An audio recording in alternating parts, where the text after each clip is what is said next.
د نبی علیه الصلاۃ والسلام مبارک چې وایي کله د دنیا نه رحلت وشو، سفر یې وشو، نو د یهودیانو یو عالم و، هغه مکې مکرمې ته راغی. د نبی علیه الصلاۃ والسلام مبارک سره ملاقات له ډېره ښکلې واقعه ده، شریک هم کې او ایمان پې تازه کې. ښه ملګرو، هغه یهودي چې کله راغی د یهودیانو عالم و هغه او راورسېده، نو د صحابو محفل لګېدلی و. څونه ښکلی وخت به چې دا صحابه به خپلو کې راټولو او ناست به او د الله ذکر اذکار به کو. بیا د نبی علیه السلام د وصال نه پس وخت ډېر تکلیف دی د صحابو دپاره. وایي چې یهودي کله راغی نو ویې فرمایل چې په تاسو کې محمد رسول الله څوک دی؟ ځکه چې د دغه شخصیت زموږ په کتابونو کې الله پاک ډېر زیات ذکر کړی دی. ما ډېر زیات ذکر د ده واورېدو، زه د ده نه ډېر متاثره شوی یم. زه د الله عالمه زه یم چې دې ووینمه او که یقینا دا هر څه رښتیا وي نو زه په ایمان راوړم، بیت کومه د هغه په لاس. حضرت علی رضی الله عنه ورته فرمایي چې ای عالمه ډېر لیټ شوي، د پیغمبر علیه السلام خو وصال شوی دی، خو د دنیا نه تللی دی. نو وایي د ډېر عجیبه غوندې اسویلې وکړه، ډېر خفګان یې وکړه، ډېر پریشانه شو. وایي ښځه داسې څوک پیدا کې چې د ده د خاندان نه د ده په اولاد کې وایي څوک شته چې زما هغه سره ملاقات وشي او زه د هغې دیدار وکړم. وایي د هغې په سترګو خبرو کې به د پیغمبر هغه جلکیانې وي، هغه تاثر به وي. وایي زه د هغې نه منور کېدل غواړم. حضرت علی رضی الله عنه یو صحابي ته ووایي وایي ورشه دې بي بي فاطمې له بوځه، د پیغمبر علیه السلام لور. هی کاش چې په هغه دور کې پیدا شوی وی نو کاش.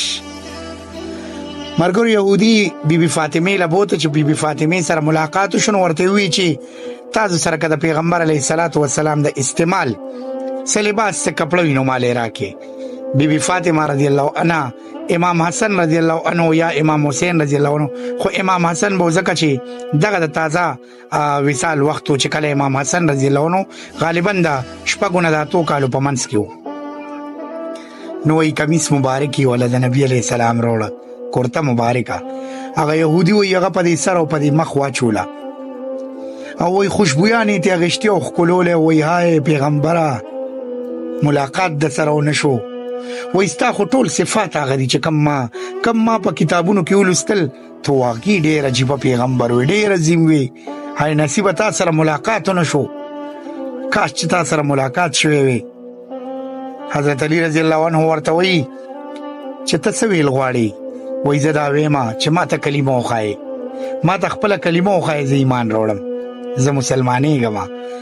د پیغمبر علیه الصلاۃ والسلام د دې قمیص مبارک، د دې کورتې مبارک دونه شانو چې وایي هغه یهودي وي چې کاش چې دې پیغمبر سره خو ما ناسته کړې وي، کاش چې ده خو زه لیدلی وی، ما د ده لاس خپې ښکل کړی وی.